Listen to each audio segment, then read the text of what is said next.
I watch motivational videos and I try to do a lot of self-empowering reading. And there's a lot of talk about don't be afraid to ask for help.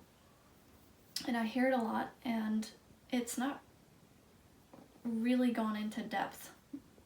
I would say as a business owner, the structure and finding of a team is really important, and a lot of people that are building their business from scratch think that I'm talking about paid employees and a group of people on a payroll and that they have to have X amount of revenue before they can do that, and that's not what I'm talking about.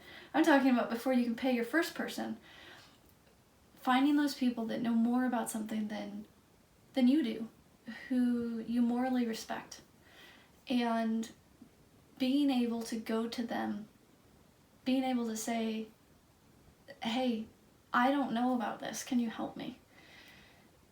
That's your team. That they are the safe place.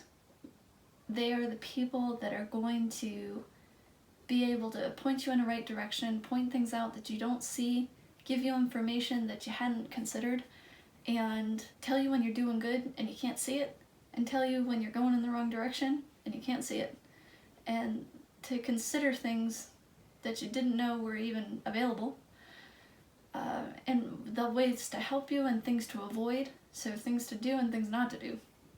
That's your team. It's not necessarily employees. It can be an acquaintance, it can be a friend, it can be a business colleague. It can be one of the people that you went to when you first thought of the idea and you're like, hey, what do you think about this? It might be that person because they're objective enough.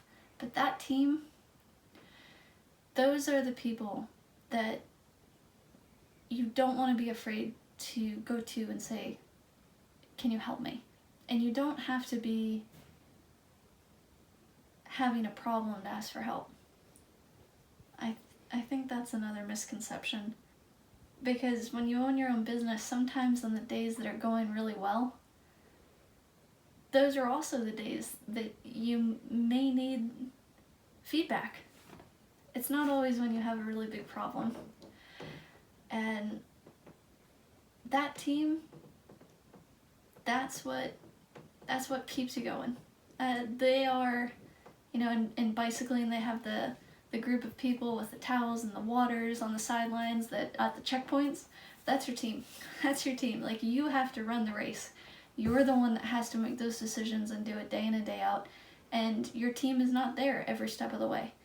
But they're at those checkpoints, and if you can utilize them the most, not only are you grateful to them, but they are so happy to be a part of helping you get to the finish line.